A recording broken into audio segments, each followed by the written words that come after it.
merenungkan bagaimana sih untuk membangun nilai agar menjadi manusia yang bernilai ini, dengan tadi seperti membuat wahana ya, mendesain wahana pembelajaran, di mana wahana pembelajaran ini bukan mengacu hanya pada mapel mata pelajaran, tapi semua lingkungan sekolah adalah menjadi wahana pembelajaran. Luar biasa. Oke, teman-teman guru dari dari 3 wilayah Cirebon ini, silakan Bapak Ibu, kita lanjut kepada sesi diskusi. Pak Dokter Budi, untuk sementara sesi pertama kita buka 3 penanya ya Pak Dokter. Ji, monggo Ibu. Oke, baiklah Bapak Ibu, silakan Bapak Ibu bisa menyampaikan pertanyaan ataupun berpendapat ataupun menyampaikan keluh kesah Bapak Ibu. Bagaimana sih cara membangun nilai? Ada kesulitan-kesulitan selama proses pembelajaran untuk membangun nilai ini kepada sekian siswa ya Bapak Ibu. Bapak Ibu yang Bapak Ibu hadapi itu kan bukan 1 2 siswa, puluhan, bahkan bisa jadi ada yang ratusan siswa ya Bapak Ibu.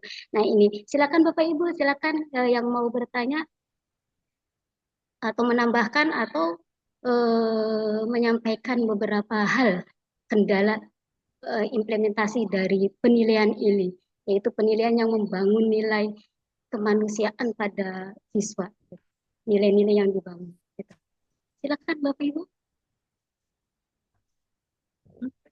Silakan boleh untuk yang mengajukan pertanyaan atau pendapat atau lainnya, silakan bisa raise hand Bapak Ibu atau langsung mute dan sampaikan nama dan dari mana Bapak Ibu ya, perwakilan dari sekolah mana, kemudian silakan disampaikan gitu. Monggo Ya. Bapak Ibu. Assalamualaikum warahmatullahi wabarakatuh. Waalaikumsalam warahmatullahi wabarakatuh. Kami dari perwakilan MTS Negeri 1 Kota Cirebon, nama saya Ibu Mahmudah. Menarik sekali pemaparan Pak Dr. Budi itu tentang formatif, tes formatif yang membangun dan menumbuhkan nilai-nilai kepribadian tentunya. Maka sifatnya memang berkelanjutan, lebih penting daripada penilaian sumatif. Ini berkaitan erat. Islam lebih dulu bahwa pendidikan itu adalah satu kesatuan yang bulat dan utuh, dan pendidikan itu seumur hidup, berkelanjutan. Tetapi akhir-akhir ini saya guru agama, guru akidah akhlak, sangat prihatin. Apalagi kemarin telah ditandatangani PP tentang nomor 24 tahun 2024 tentang kemarin yang ramai itu dibicarakan. Saya prihatin, Pak Dokter. Kalau tadi berkait dengan penilaian formatif itu, rasa-rasanya sebagai guru agama menghadapi tantangan yang begitu berat. Barangkali dari Pak Dokter ada trik ya untuk jalan keluarnya. Terima kasih. Assalamualaikum warahmatullahi wabarakatuh.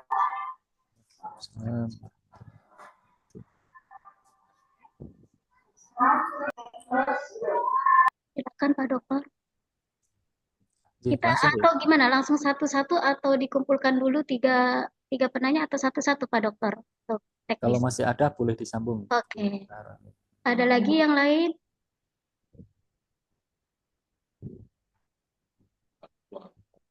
Siapa tadi yang raise hand? Saya Bu. Pak Ali. Pak Ali, monggo Pak Ali Suwarno. Iya Bu. Ya, makasih atas kesempatan waktunya. Assalamualaikum warahmatullahi wabarakatuh. Ya, Bapak Dr. Budi yang saya hormati, seluruh rekan-rekan guru, terima kasih. Ini suatu kehormatan yang luar biasa bisa berpartisipasi nih. Saya dari MTS 2 Indramayu, Pak Dokter. Ji. Kebetulan ini di ruang lab, kami live-nya, Zoom-nya. Jadi kadang-kadang kami sambil juga dengan teman-teman nih, sambil diskusi kecil-kecil gitu. Karena memang yang disampaikan oleh Pak Dokter ini luar biasa. Banyak hal-hal yang baru menurut kami. Mungkin, gini Pak Dokter, mungkin penilaian yang otentik sesuai dengan materi yang disampaikan. Sebetulnya kami ingin yang kami tanyakan itu lebih ke real gitu Pak Dokter. Secara teori,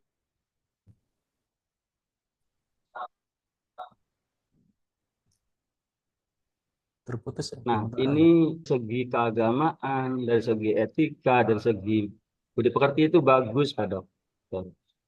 Tapi justru ada sebaliknya juga. Ada anak yang dari segi itu kurang akademik, bagus, tapi justru dari segi keagamaan kurang. Nah, ketika kemudian menentukan nilai, Pak Dokter, kami itu harus milih yang mana gitu. Apakah, karena ini agama kan, kami kan guru-guru PAI gitu.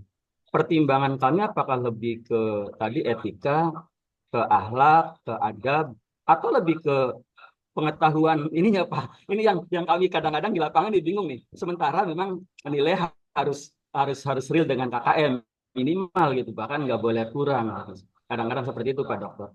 Terima kasih sekali lagi atas kesempatannya. Mungkin nanti yang lain. Nah, ya. Terima kasih. Assalamualaikum warahmatullahi wabarakatuh. Waalaikumsalam warahmatullahi wabarakatuh. Terima kasih banyak kepada Pak Ali Suwarno. Oke, satu lagi, monggo Bapak Ibu. Pak siapa? Pak Taufik. Monggo.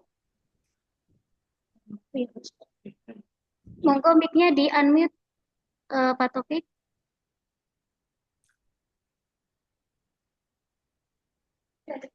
Ini lumayan seru Bapak, bukan lumayan lagi, seru sekali ini kalau kita membahas mengenai penilaian yang autentik itu ya. Evaluasi autentik lah kita sebut sebagai evaluasi aja gitu ya. Mau istilah apapun yang Bapak Ibu bisa gunakan bebas ya. Yang penting ada korelasinya dengan kehidupan nyata gitu. Nah tadi kayak seperti kegundahan Pak Ali ya, ada ketimpangan antara akademik dengan etika itu gimana ini gitu ya. Dilematis buat guru nih menilainya ya. Gitu. Oke Bapak Ibu, siapa lagi? Ayo satu lagi Bapak Ibu. Sambil dilihat ya, siapa yang raise. Oh, Pak Taufik menghilang ya, mungkin karena sinyal. Barangkali Ibu yang lain, Bapak Ibu, monggo satu lagi. Ya, segala macam barangkali kegundahan atau hal lainnya gitu Bapak Ibu mengenai beberapa apa ya kondisi realitas dalam proses pembelajaran Bapak Ibu dengan siswa di sekolah ya. Apa kita cukup dua dulu Pak Budi? Ji. Bagaimana? Oh, Pak Muhammad Komarudin. Monggo Pak Muhammad Komarudin untuk di unmute ini aja Novan aja yang unmute coba. Ya, silakan. Diizinkan. Silakan Pak Komar. Oke, matur suwun Ibu.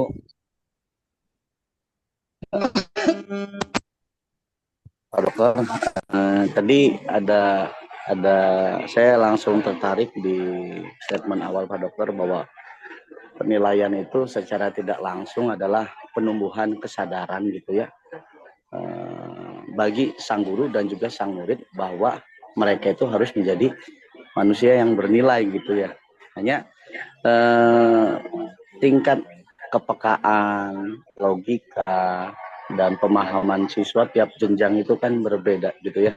Jadi barangkali bisa didiskusikan atau barangkali Pak Dokter ada apa ya sebuah formula yang nantinya bisa membuat kita lebih mudah membuat kamu tuh bernilai kalau seperti ini loh, karena asumsi sekarang itu yang bernilai itu yang ranking 1 dan gitu, yang nilainya gede, sementara pada pembelajaran di kurikulum Merdeka sendiri kan yang ditekankan adalah karakter. Bahkan kita diajarkan untuk pembelajaran berdiferensiasi bahwa setiap individu adalah harga dengan kualitas penilaiannya masing-masing. Kamu pinter di sini ya, tapi di situ bisa jadi nggak pinter nggak apa-apa. Kadang ada yang statementnya seperti itu. Jadi maksudnya bernilai itu standarisasinya seperti apa gitu mungkin, sama untuk perjenjangnya bagaimana cara menyampaikan. Itu saja, matur suwun.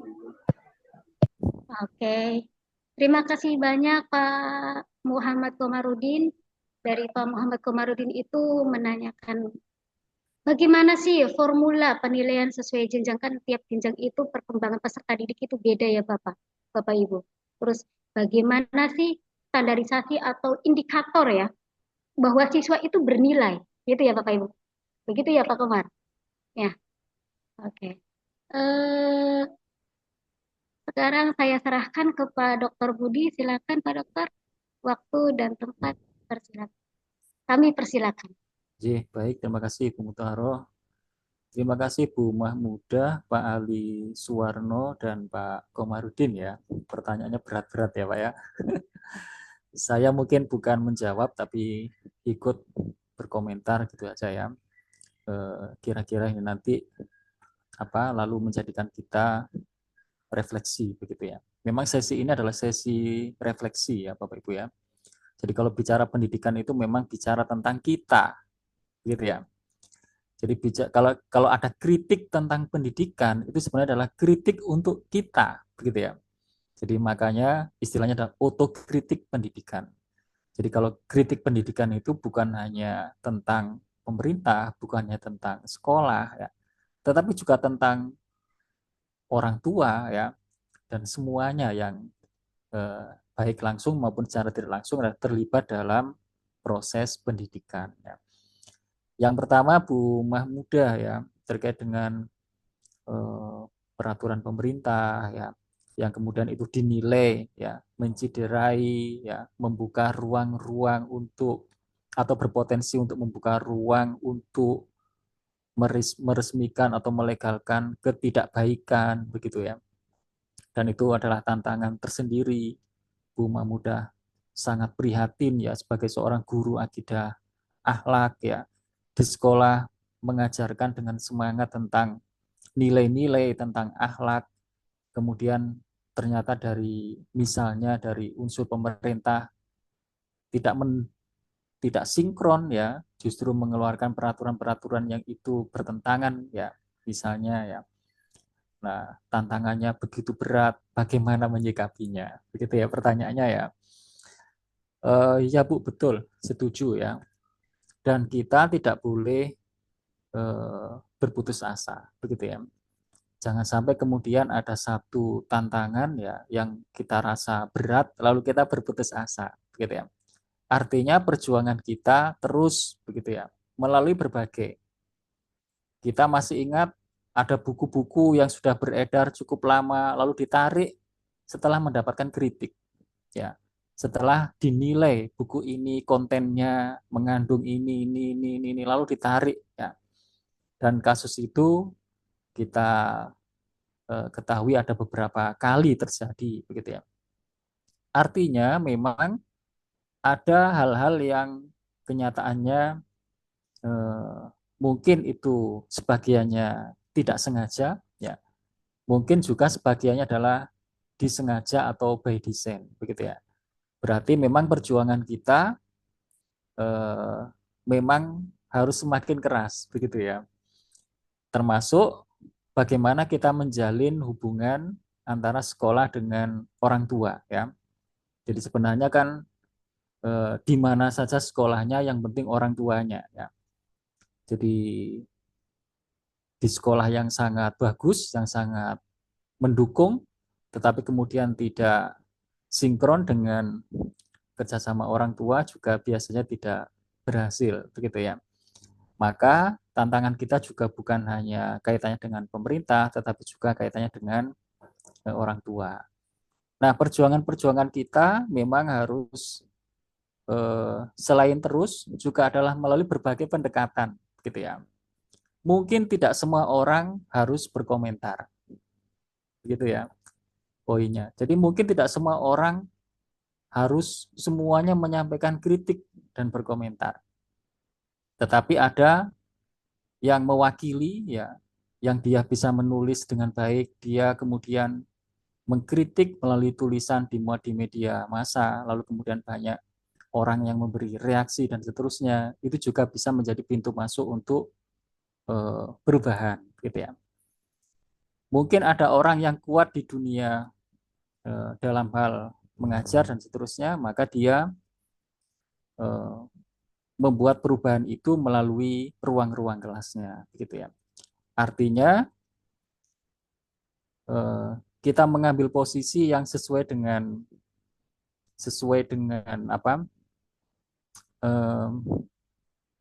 posisi dan kekuatan kita, begitu ya. Jadi apakah yang akan kita sampaikan itu baik, gitu ya, benar, gitu. Kalau iya, apakah saya cocok untuk menyampaikan ini? Apakah saya yang tepat untuk menyampaikan ini? Jangan-jangan ada yang lebih tepat, ya. Kalau orang yang lebih tepat untuk menyampaikan itu tidak berfungsi, mungkin kita membantu, begitu ya, menyampaikan masukan-masukan dan seterusnya. Artinya perjuangan kita juga melihat posisi dan kekuatan, begitu ya, posisi dan kekuatan. Jadi kalau ibu punya kekuatan berkarya tulis, maka silakan menggunakan karya tulis sebagai media untuk memperjuangkan tadi itu nilai-nilai, begitu ya, dan seterusnya. Nah, juga mungkin kita memulainya dari lingkungan kita sendiri, gitu ya. Jadi nanti kalau semua sekolah kemudian berjuang untuk serius, berkomitmen untuk mendidik, begitu ya. Jadi dimulai dari unit masing-masing, maka nanti juga akan ada perubahan yang besar. Jadi intinya terkait dengan kebijakan yang tadi itu, yang pemerintah, sepertinya sudah mulai banyak orang yang menyuarakan itu, ya. Jadi, dan kalau itu belum berhasil, ya, maka kita juga perlu menggunakan pendekatan lainnya, gitu ya. Artinya kata kuncinya adalah tidak berputus asa, begitu ya, tidak putus asa. Mungkin itu hanya komentar, ya. Yang kedua terkait dengan Pak Ali Suwarno, ya, macam-macam. Jadi ada siswa yang akademiknya bagus, akhlaknya bagus. Ada siswa yang akhlaknya bagus, akademiknya kurang. Ada yang akademiknya bagus, akhlaknya kurang. Ada yang akhlaknya kurang, akademiknya juga kurang. Begitu ya. Jadi kalau mau dibuat kuadrannya kan ada 4 kuadran, begitu ya. Ya itulah faktanya. Jadi faktanya begitu mereka masuk di sekolah kita, kalau kita buat 4 kuadran, biasanya 4 kuadran itu semuanya ada isinya. Ya, ada isinya. Nah, yang penting adalah kita mengenali itu sejak hari pertama, gitu ya. Jadi sejak pertemuan pertama itu kita sudah punya peta itu. Siapa di kuadran 1, siapa di kuadran 2, kuadran 3, kuadran 4. Ya. Jadi ada mereka yang biasa-biasa, ya, tengah-tengah, ada yang dia melampaui, dia cepat, ini kelompok cepat, ada yang kelompok terlambat. Nah, di dalam dunia pendidikan itu biasanya yang kelompok tengah itu yang dominan. Jadi yang paling banyak itu kelompok tengah lah, sedang lah ya. Yang cepat ada tapi sedikit, yang terlambat biasanya juga sedikit, ya, ada tapi sedikit, ya. Nah, bagaimana perjuangan kita itu biasanya fokus di kelompok tengah. Fokus kelompok tengah untuk menggeser ke kanan menjadi lebih baik. Nah, kelompok yang cepat, kelompok yang terlambat itu biasanya treatmentnya namanya remedial atau remediasi. Kelompok yang cepat treatmentnya namanya pengayaan, kan begitu ya. Jadi kita sudah menyiapkan 2 treatment, ada remediasi, ada pengayaan. Remediasi untuk mereka yang tertinggal, pengayaan untuk mereka yang cepat. Jadi siswa yang cepat kalau nggak diberi pengayaan, dia akan meremehkan pelajaran dan dia nggak akan berkembang lebih baik. Ya, makanya diberi pengayaan. Kelompok lambat kalau nggak diberi remedial, dia akan lebih lama, semakin lama mengikuti kelompok tengah dan kelompok lebih kanannya lagi. Ya. Nah, berarti tadi yang ditanyakan Pak Ali itu gimana nanti pada akhirnya kalau kemudian ada anak yang eh, akademiknya bagus, akhlaknya kurang. Nanti kesimpulan terakhir ini anak ini dinilai lulus karena kita meluluskan itu namanya memberi stempel begitu ya. Ini sudah produk jadi kan begitu ya. Meluluskan itu namanya mengatakan ini sudah produk yang dihasilkan ya. Lulus berarti jadi kan begitu ya. Belum lulus namanya produk ini belum jadi. Kalau mau disebut ini produknya sudah jadi ya berarti kan dengan spesifik bagus kan begitu ya. Nah, kalau itu baru diketahui di akhir masa studi, masa sekolah, memang itu yang kita tadi katakan, anak ini potensi akademiknya bagus banget, tapi kok sejak awal dia sikapnya kayak begitu ya. Lalu kita beri treatment, kita telusuri siapa sih ini orang tuanya, cerita-cerita ternyata dia mengalami perilaku yang tidak menyenangkan di dalam keluarganya. Lalu kita ajak ngobrol, bla bla bla. Hari berikutnya menunjukkan dia semakin terbuka. Hari berikutnya menunjukkan dia kemudian tumbuh kepercayaannya dan seterusnya bla bla bla sampai di ujung akhir tahun, akhir masa studi kita sudah melihat perubahan-perubahannya sehingga kita punya alasan untuk oh ini produk sudah pantas diluluskan meskipun capaiannya hari ini 60 tapi ini dulu berangkatnya dari 2 kan begitu ya. Jadi kita punya alasan yang logis meskipun 60 ini berangkatnya dari 2 loh dulu ya lulus ini namanya berarti dia sudah menunjukkan progres kebaikannya. Tapi kalau kita nggak punya rekaman progres karena kita nggak pernah perhatian, nggak pernah memberi treatment setiap harinya, kita taunya sih ya ujian di terakhir itu saja. Nah inilah kenapa kita penting melakukan asesmen formatif itu Pak ya. Jadi yang bertujuan untuk membangun itu. Mungkin ini hanya komentar untuk Pak Ali Suwarno ya. Yang terakhir untuk Pak Komarudin ya, menyebut ada kata kunci terkait dengan standar ya, pembelajaran berdiferensiasi ya.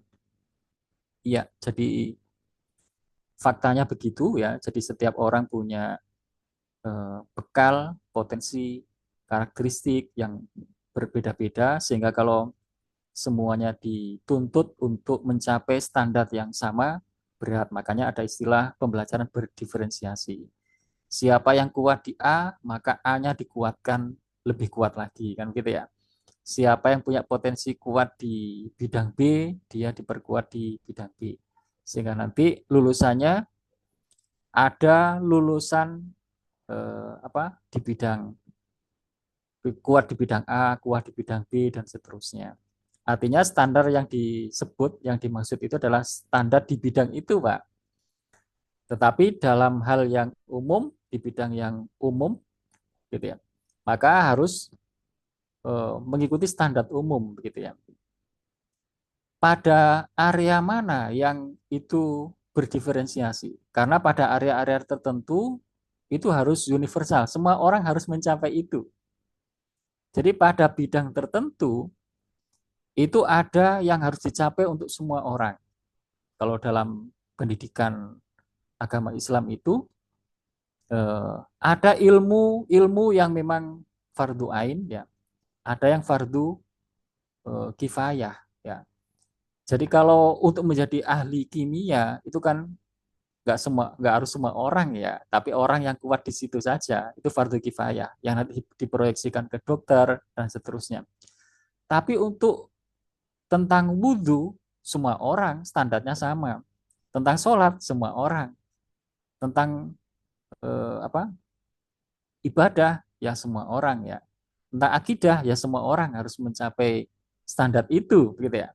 Jadi nanti yang berdiferensiasi itu yang hal-hal yang sifatnya biasanya berkaitan dengan keprofesian, Pak, keprofesian. Tetapi memang hal-hal yang bersifat umum pun itu juga ada level-levelnya begitu ya.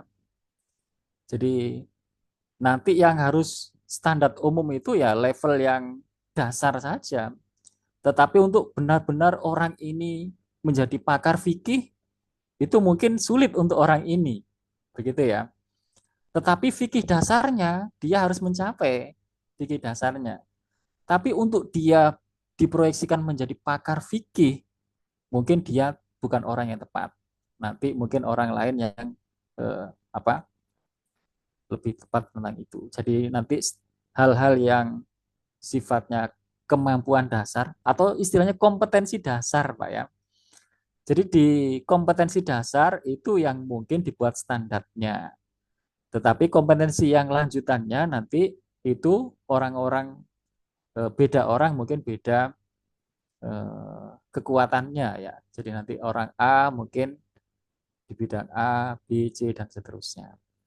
Jadi intinya kurikulum Merdeka sudah membuka ruang untuk fleksibilitas dalam membuat standar-standar itu sehingga memungkinkan semua orang untuk memperkuat sesuai dengan potensinya. Begitu ya. Jadi mudah-mudahan tidak memuaskan ya.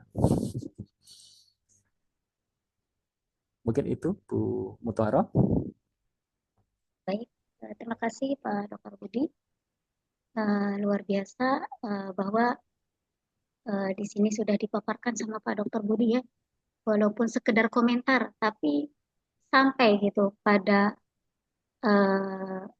pertanyaan yang ini mewakili jawaban dari pertanyaan yang disampaikan oleh Bapak Ibu tadi yang bertanya ya, Pak Ali Suwarno, Pak Muhammad Komarudin, dan Ibu Mahmudah. Oke, Bapak Ibu, sekarang satu sesi lagi ya Pak Dr. Budi. Barangkali masih ada. Oke, masih ada waktu nih. Boleh Bapak Ibu untuk sesi selanjutnya, monggo yang mau bertanya.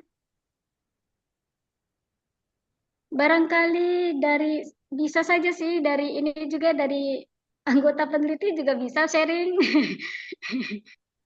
Ibu, ini barangkali. untuk di daftar hadir itu tidak ada kolom untuk MTSN 1 Kota Cirebon, Bu. Karena beda kalau MTSN 1 Cirebon Kabupaten. Oh, Ya, Nopan. Ada iya ya. Ya nanti ya. kami perbaiki Pak Komar, kami perbaiki di situ ya. Ya, langsung. Iya. Salah penulisan ya, Kak. Kota nih. Kota Cirebon. Iya. Kalau yang kabupaten itu 4 pleret ya, nanti pleret. Oke. Bapak Ibu, bagaimana? Masih ada yang mau bertanya? Izin bertanya, Pak Dokter. Oh, ternyata dari anggota Pak Dokter Bu Nelly mau bertanya mengenai kegundahannya. Ini karena kita juga sama ya, baik itu dari Bapak Ibu guru maupun dosen, kita sama ini sebagai pendidik ya. Jadi pembahasan mengenai materi FGD sesi 1 itu ya berkaitan dengan kita juga gitu ya. Monggo Ibu Nelly. Ya, terima kasih Ibu Moderator. Sebenarnya begini Pak, berawal dari background saya yang memang dari pendidikan matematik dan dulu pernah mengajar matematika Pak. Cuman karena S2-nya di penelitian ditarik ke PAI itu sebenarnya saya bukan bukan ahli di PAI-nya sebenarnya Pak, bukan di PAI-nya gitu. Jadi kayak orang kesasar lah Pak. Mungkin begitu. Jadi yang ingin saya tanyakan mungkin ini unek-uneknya kali Pak ya. Jadi kalau yang biasa dilakukan itu kan memang penilaian itu yang penilaian di akhir.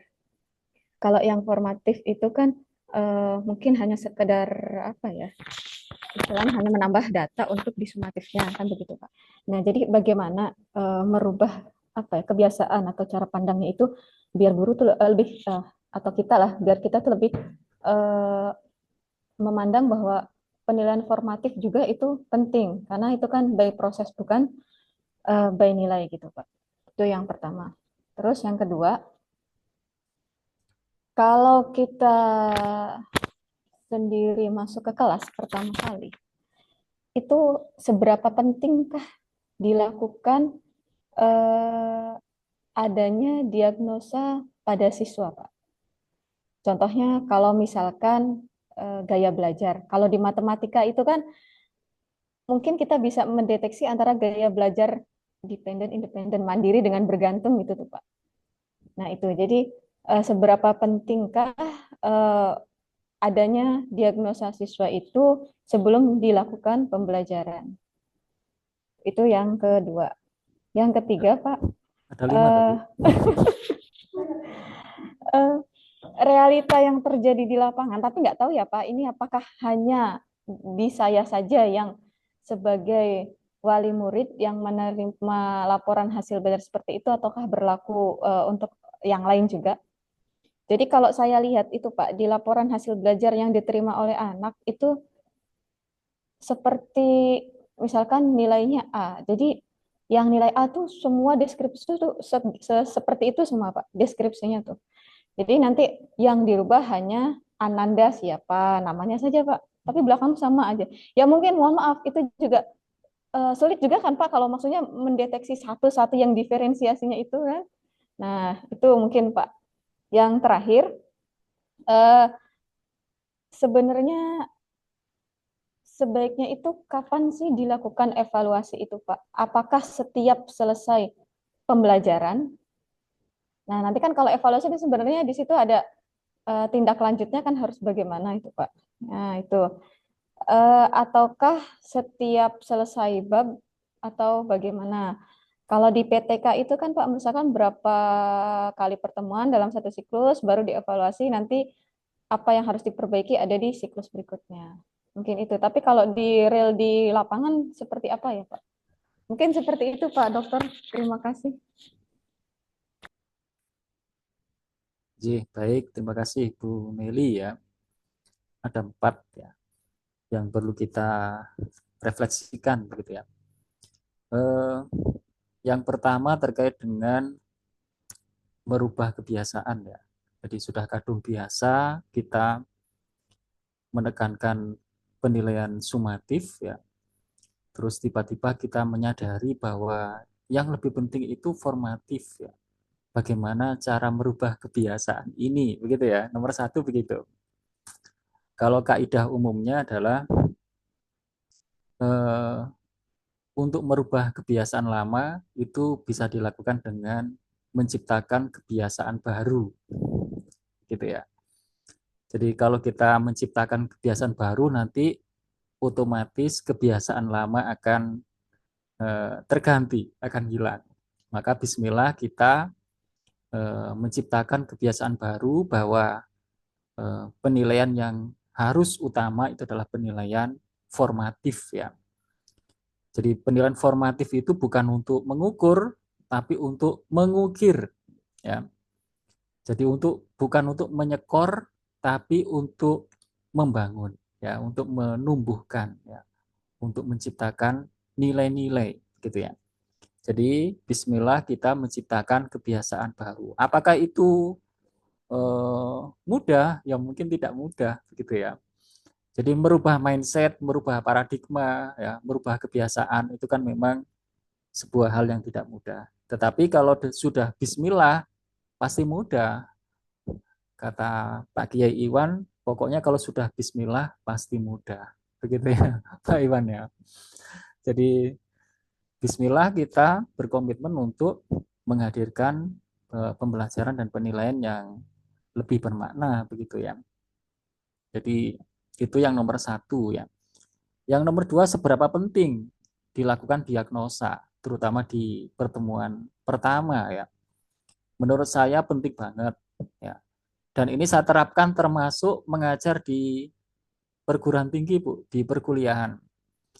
Jadi saya itu kalau ngajar di kampus, di mata kuliah apa saja, di pertemuan pertama, itu pasti isinya adalah diagnosa. Diagnosa saya yang saya gunakan itu sederhana sekali, begitu ya. Saya meminta setiap mahasiswa untuk menyiapkan 1 lembar kertas lalu membuat sebuah bintang. Bintang ya, bintang yang ada sudutnya 5 begitu ya, ada 5. Nanti di kertas itu harus ditulisi namanya ya. Lalu dia membuat bintang. Nah, bintang itu yang sudutnya ada 5 itu, nanti di sudut yang pertama, dia harus menulis tentang impian atau cita-citanya. Nomor 1 itu. Di sudut bintang yang nomor 1. Di sudut yang kedua, dia harus menulis tentang tokoh idola. Tokoh idolanya siapa ini orang ini. Ya. Selain orang tuanya, selain Nabi Muhammad. Kan itu pasti ya. Jadi siapa tokoh dia? Boleh tokoh pendidikan, boleh pahlawan, boleh ulama, boleh artis bahkan. Tapi dia harus nulis siapa. Begitu ya. Nah, yang ketiga, dia harus menulis tentang buku favoritnya. Buku favorit yang itu sudah pernah dibaca atau sedang dibaca. Yang dari buku itu dia banyak terinspirasi untuk berubah, begitu ya. Buku apa? Ditulis judulnya ya, atau nama penulisnya, atau itu buku tentang apa, begitu ya. Itu nomor 3. Yang nomor 4, dia harus menulis tentang karya atau prestasi. Jadi karya yang pernah dibuat atau prestasi yang pernah diraih. Ditulis di situ. Lalu yang nomor 5, dia harus menulis tentang kelebihan. Bukan tentang cantik ya, bukan tentang kaya, bukan, tapi misalnya punya hafalan yang kuat ya, punya keterampilan komunikasi yang bagus. Pokoknya kelebihan apa yang menurut dia itu ada dalam dirinya, begitu ya. Nah, biasanya yang sulit mereka tulis itu yang kelebihan itu, begitu. Pak, kenapa kok yang ditulis ini kelebihan Pak, kok nggak kekurangannya? Terus saya tanya balik, emang kenapa kalau nulis kelebihannya? Susah Pak, kayaknya nggak ada. Nah, itu saya lalu menggiring. Kalau kita bilang susah untuk menulis kelebihan, ya, merasa nggak punya kelebihan, itu sama saja dengan kita menghina yang menciptakan kita. Gitu ya. Itu baru dia menyadari, wah ya Pak, mohon maaf, dia lalu nulis ternyata banyak kelebihannya dan seterusnya. Ya. Nah, dari 5 isian itu kita bisa tahu loh, kita bisa menebak loh, ya. Oh, orang ini ternyata idolanya itu pemain sepak bola, dia menyebut namanya. Oh, orang ini yang disebut namanya ini tokoh pendidikan ini. Kayaknya ini dekat-dekat dengan bidang ini. Oh, buku yang dia baca ternyata buku tentang ini nih, ya. Jadi dari buku yang dia baca, tokoh idolanya, karya atau prestasinya, kelebihan yang mereka sadari atau akui, impian dan cita-citanya, kita bisa mendapatkan informasi awal, oh anak ini sepertinya seperti ini. Dia cita-citanya ingin menjadi seorang dosen, ya. Matching dengan buku-buku yang dia baca, matching dengan tokoh idolanya, matching dengan prestasi dan karya-karyanya, ya. Oh, anak ini sepertinya sudah oke nih. Kan begitu ya. Jadi nanti itu diagnosa ya. Jadi kalau ditanya Bu Mutaharoh seberapa penting, menurut saya sangat penting, Bu. Dan buku itu nggak saya buang dulu yang lampiran tadi itu. Jadi bintang itu tadi saya simpan ya sampai 1 semester itu saya masih pegang ya. Nanti sewaktu-waktu mungkin saya perlu membuka lembaran yang dibuat oleh mahasiswa itu. Siapa sih mahasiswa yang ini? Saya buka bintangnya. Oh, anak ini begini ya. Jadi itu berguna ya. Jadi itu diagnosa. Yang nomor 3, rapot-rapot di sekolah-sekolah kok sepertinya deskripsinya hampir sama ya Pak ya. Yang dirubah hanya nama anandanya gitu ya. Mungkin iya ya, mungkin ya. Mungkin juga itu kaitannya dengan teknis dan seterusnya. Dan kalau seharusnya seperti apa memang lebih unik ya, lebih spesifik ya. Tetapi dalam hal-hal tertentu memang mungkin perlu mungkin untuk lebih cepat dan seterusnya ya. Tapi kita kalau bisa menghadirkan yang lebih baik dari itu bagus ya. Jadi sampai mendeskripsikan unik ya, keunikan lebih detail ya. dan ini berbeda dengan yang lain. Kalau bisa menghadirkan begitu bagus. Memang kata kunci dalam hal ini salah satunya adalah komitmen begitu ya. Jadi meskipun ini memang memerlukan waktu yang cukup ya untuk membuat yang seperti itu ya, tapi karena kita punya komitmen, punya cinta yang besar ya, kita mungkin akan mudah untuk melakukan itu begitu ya. Jadi Bu Nelly punya buruk sangka begitulah ya. Pokoknya kok sepertinya begini begitu ya. Meskipun mungkin tidak Enggak, semua ya. masalahnya tuh kayaknya tuh hanya Semua. jadi kalau A tuh runtutannya banyak gitu, kalau Ya, B agak sedikit. betul ya. Maaf Biasanya kalau nanti menurut saya. kalau A nanti diklik yang ini muncul. Kan bikinnya seperti itu dibuat otomatisnya juga mudah ya. Jadi saya itu kalau bikin surat massal begitu nanti kan bisa tinggal ya dipanggil sesuai dengan database-nya gitu. Nah, yang seperti ini memang ada bagian tertentu yang barangkali bisa dibuat template-nya begitu ya. Tetapi mungkin perlu Bu dibuat deskripsi uniknya begitu ya. Jadi ada tambahan uniknya begitu ya. Kalau bisa menghadirkan begitu keren banget gitu ya. Yang terakhir, kapan dilakukan evaluasi ya atau refleksi. Kalau evaluasi yang dimaksud adalah yang setiap pertemuan itu mungkin ya setiap pertemuan ya Bu ya. Meskipun tidak selalu maksudnya adalah dalam bentuk tes begitu ya. Tapi kalau yang dimaksud evaluasi itu adalah refleksi, kalau menurut saya itu setiap hari gitu ya. Kan guru itu kayak tadi itu. Jadi kalau paginya mengajar, setelah mengajar itu kan ada sesuatu yang perlu direfleksikan gitu ya. Tadi itu begini-begini ya. Kemarin saya merencanakan skenarionya itu begini. Ternyata di kelas itu ada bla bla bla bla yang mengharuskan saya merubah skenarionya. Dan itu spesial momen ya. Jadi kalau kita punya kebiasaan untuk refleksi begitu, apalagi mencatat setiap spesial momen, itu bagus Bu nanti. Kita akan punya bahan-bahan untuk lalu nanti bisa kita bukukan ya. Jadi hasil spesial momen ya. Jadi di setiap sesi-sesi pembelajaran kita. Jadi kalau menurut saya sih setiap hari ya Bu ya. Tapi kalau yang dimaksud Ibu evaluasi itu adalah ulangan ya, ulangan harian itu yang dimaksud ya. Mungkin eh, apa ya tidak harus setiap hari ya, tidak bentuknya nggak harus tes begitu ya. Jadi kalau saya sekarang mengurangi yang model tes-tes begitu Bu. Seperti kemarin di PAI saya mengajar statistik, MK statistik, itu saya tidak bukan tes ya, apalagi tes online ya. Jadi saya harus kemarin saya rubah menjadi ujian langsung ya. Jadi UASnya itu ujian langsung, mereka harus membawa buku yang sudah dia baca, bukunya bebas, yang penting berkaitan dengan mata kuliah itu. Lalu sesi bertemu langsung itu tanya jawab ya, ngobrol begitu untuk saya memastikan apakah betul buku ini sudah dipelajari. Begitu ya. Jadi semester kemarin begitu, Bu. Jadi yang kita maksud evaluasi itu adalah memang bentuknya, pendekatannya, modelnya bebas ya, bebas. Yang jelas semuanya mengacu pada nilai yang sedang dibangun, gitu aja Bu.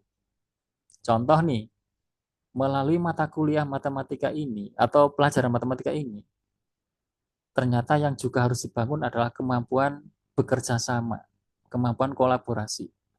Berarti saya harus merancangnya seperti apa ya instrumen penilaiannya, supaya melalui instrumen yang seperti itu nanti akan terbangun kemampuan kolaborasinya antar siswa. Maka lalu dibuat sebuah asesmennya itu bentuknya misalnya adalah kerja kelompok, yang kerja kelompok itu menuntut untuk, jadi saya pernah membuat penugasan di matematika, soalnya soal matematika, tapi dikemas dalam bahasa Inggris, dan konteksnya dalam bidang ekonomi. Ya. Jadi soal matematika, konteksnya adalah konteks ekonomi, tapi soalnya saya sajikan dalam bentuk bahasa Inggris. Maka nanti saya bikin kelompoknya, itu sekiranya dalam satu kelompok itu yang pinter matematika, yang pinter ekonomi, dan pinter bahasa Inggris. Jadi nanti soal ini dikerjakan oleh anak yang dengan kemampuan yang beda-beda, gitu ya. Jadi kalau 3 orang ini nggak bekerja sama, biasanya nanti kesulitan, gitu ya, kesulitan. Nah, intinya adalah ketika kita mau merancang pendekatan apa yang mau dipakai, maka kita harus kembali pada nilai apa yang ingin dibangun, gitu aja. Jadi kalau nilai yang ingin dibangun adalah nilai kolaborasi, kemampuan berkolaborasi, tapi kok tesnya itu begini, tesnya itu tes pilihan ganda, terus instruksi gurunya begini, anak-anak silahkan ini dikerjakan, nggak boleh tengok kiri, tengok kanan. Loh, katanya nilai yang mau dibangun nilai kolaborasi. Tapi kok soalnya kayak begitu, nggak boleh tengok kiri, tengok kanan, harus dikerjakan sendiri-sendiri. Itu namanya nggak matching antara nilai yang sedang ingin dibangun dengan instrumen yang dibuat. Saya kira itu ya komentar untuk Bu Nelly ya Bu ya. Terima kasih Pak Dokter. Sami. Terima kasih banyak Dr. Budi. Sekarang sudah pukul 11.03 ya. Kita sudah sampai pada penghujung kegiatan ya Bapak Ibu. Sebagaimana di schedule itu kita hanya sampai jam 11 ya. Jam 11 ini sudah jam 11.03 untuk materi. Dan untuk FGD Fokus Group Discussion. Baiklah Bapak Ibu, terima kasih yang sebelumnya saya ucapkan terima kasih yang sebesar-besarnya kepada Bapak Dr.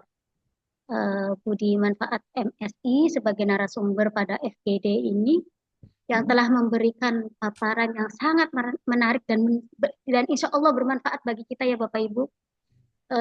Di mana seperti tadi disampaikan bahwa untuk mendiagnosa di awal itu menggunakan metode yang sederhana untuk membuat bintang seperti itu ya Bapak Ibu. Dari tiap bintang ditentukan misalkan impian dan buku yang disukai atau bisa jadi mungkin ya Bapak Ibu, ya Pak Budi untuk anak MTS bisa saja film yang disukai mungkin ya gitu bisa saja gitu. Nah itu bisa menjadi alat untuk mendiagnosa peserta didik kita. Dan kami juga ucapkan terima kasih sebesar-besarnya kepada perwakilan dari MTS negeri yang tersebar di 3 wilayah Cirebon ini, baik Indramayu, Kuningan, Majalengka, Kabupaten Cirebon, dan Kota Cirebon. Terima kasih banyak Bapak Ibu atas partisipasi aktifnya dalam diskusi ini. Partisipasi aktif Bapak Ibu ini sangat berkontribusi dalam penelitian kami. Alhamdulillah forum diskusi kita hari ini berjalan dengan lancar dan produktif. Untuk selanjutnya ke penghujung acara ya Bapak Ibu, yaitu penutup. Mari kita tutup kegiatan ini dengan membaca hamdalah. Alhamdulillahirrahmanirrahim. Alhamdulillahirrahmanirrahim. Dan sebelumnya Bapak Ibu kami sampaikan untuk FGD.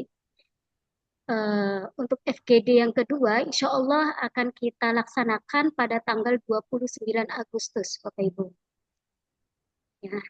Dan untuk minggu depan, insya Allah kami akan men-share beberapa instrumen Bapak Ibu, instrumen untuk menggali indikator yang kita cari di dalam penelitian ini. Nanti kita share instrumen dan nanti mohon kesediaan dan waktunya Bapak Ibu untuk mengisi beberapa instrumen yang kami share Bapak Ibu. Oke, bagaimana? Oh iya Bapak Ibu, sebelum kita tutup Zoom ini, kita ke sesi foto. Jangan dulu live Zoom ya Bapak Ibu, jangan dulu meninggalkan Zoom. Kita foto dulu nih. Silakan di on cam Bapak Ibu. Oke, nanti dulu. Saya ini juga belum siap. Sambil dilihat ya. Ada yang belum? Bentar. Monggo di on cam Bapak Ibu.